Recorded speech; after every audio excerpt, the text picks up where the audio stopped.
के लिए। आगे बढ़ेंगे। फान तूफान को अभी मगरबी बंगाल और उड़ीसा से गुजरे ज्यादा दिन भी नहीं हुए कि मुल्क के मगरबी किनारे पर एक और तूफान दस्तक दे रहा है। बहरे अरब में हवा के कम दबाव के सबब निसार्गा तूफान शिद्दत इख्तियार कर रहा है। 3 जून यानी कल शाम या रात में ये तूफान शुमाली महाराष्ट्र और जनूबी गुजरात के साहिल से टकरा सकता है। इसके पेश नज़र गुजरात और महाराष्ट्र में अलर्ट जारी कर दिया गया है। महकमा मौसमियात ने माहीगीरों को समुद्र में न जाने की हिदायत जारी कर दी है। कुछ इलाकों में एनडीआरएफ की टीमों को भी अलर्ट पर रखा गया है।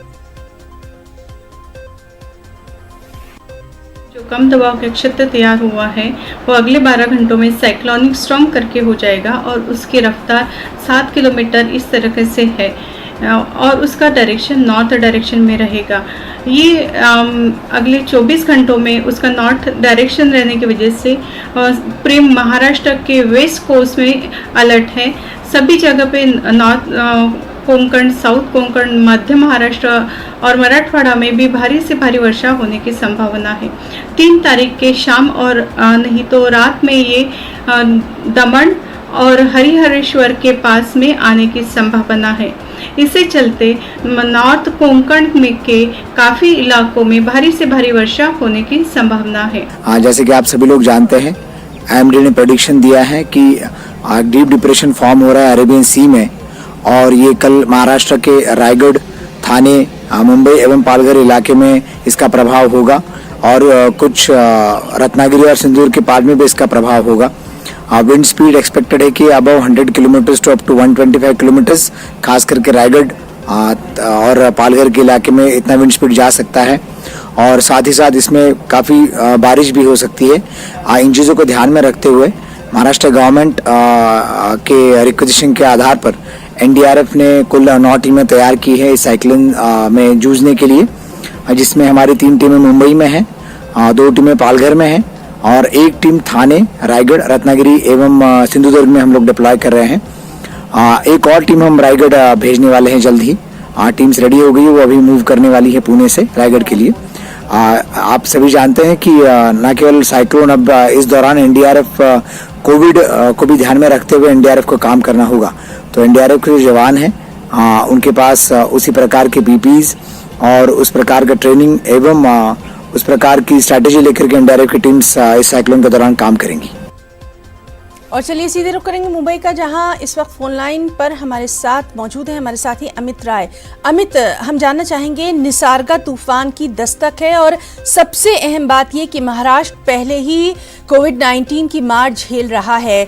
इन तमाम हालात को देखते हुए क्या कुछ वहां पर खास चौकसी?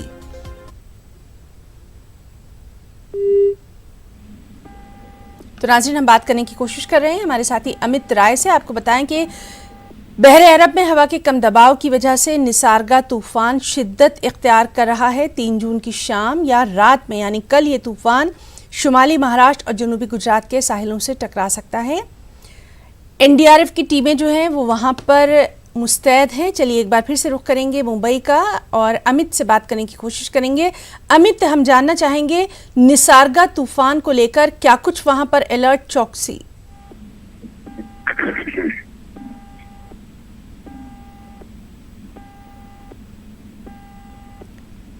अमित, आपको मेरी आवाज आ रही है?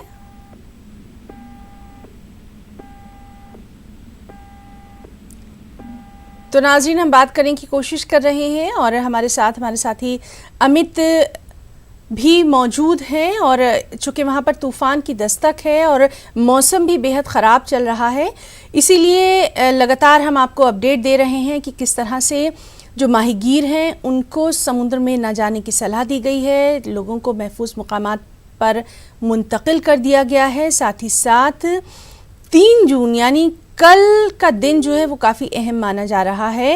एक बार फिर से हम बात करने की कोशिश करेंगे हमारे साथी अमित से। अमित, आपको मेरी आवाज़ आ रही है? जी बिल्कुल। जी अमित, आपसे जानना चाहेंगे निसार्गा तूफान को लेकर वहाँ पर क्या कुछ खास अलर्ट?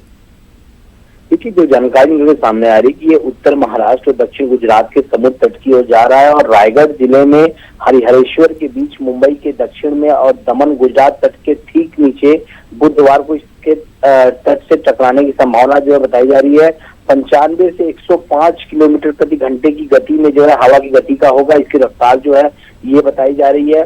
वहीं पे अगर आईएमडी की बात करें तो आईएमडी ने जो अलर्ट जारी किया उसके मुताबिक जो है उत्तरी महाराष्ट्र दक्षिणी गुजरात तट के लिए ये चेतावनी जारी की गई है। और आईएमडी ने आगाह किया कि चक्रवाती तूफान निसर्ग मुंबई सहित महाराष्ट्र के तटीय जिलों को गुजरात और अन्य पड़ोसी राज्यों से अधिक प्रभावित करेगा। और आईएमडी ने ये भी कहा कि अरब सागर में डिप्रेशन तीव्र होकर एक गंभीर चक्रवाती तूफान निसर्ग में परिवर्तित होने वाला है और 3 जून को रायगढ़ जिले में हरिहरेश्वर और दमन के बीच उत्तरी महाराष्ट्र और गुजरात तटों को ये पार करेगा। तो इसको देखते हुए जो है सुरक्षा व्यवस्था जो है बढ़ा दी गई। एनडीआरएफ की जो है 10 से ज्यादा टीमें जो है पूरे महाराष्ट्र में जो है तैनात कर दी गई हैं। और रत्नागिरी, रायगढ़, ठाणे, सिंधुदुर्ग में एनडीआरएफ की एक टीम को तैनात किया गया, जबकि मुंबई के पास पालघर में 2 टीमें हैं और 3 जून तक ये तूफान इलाकों तक पहुंच सकता है। और इसके अलावा मैं आपको बताऊं कि अमित शाह ने जो है मुख्यमंत्री उद्धव ठाकरे से वीडियो कॉन्फ्रेंसिंग के जरिए बात की और इस स्थिति से निपटने में राज्य की तैयारियों का जो है जायजा भी लिया है। उधर बीएमसी की अगर बात करें तो बीएमसी ने भी इससे निपटने के लिए कमर कस ली है और उन्होंने सारी एजेंसियों को जो है अलर्ट कर दिया गया है। सभी जो नियंत्रण कक्ष है और जो विभागीय नियंत्रण कक्ष है उन्हें जो है पर्याप्त सुविधाओं से सुरक्षित कर दिया गया है। तट रक्षक, नौसेना, मुंबई फायर ब्रिगेड सहित जो राष्ट्रीय आपदा प्रबंधन की टीमें हैं वो अलग अलग जगह जो है तैनात कर दी गई हैं। और पूरी तरह से चौकसी इख्तियार की जा रही है और खासतौर से जिस तरह से आपने बताया है कि मरकज से भी मदद की पूरी यकीन दहानी जो है वो करवाई गई है वहाँ महाराष्ट्र की गवर्नमेंट को। बहुत बहुत शुक्रिया आपका अमित और बहुत ख्याल रखिए अपना। तो नाज़रीन लगातार इस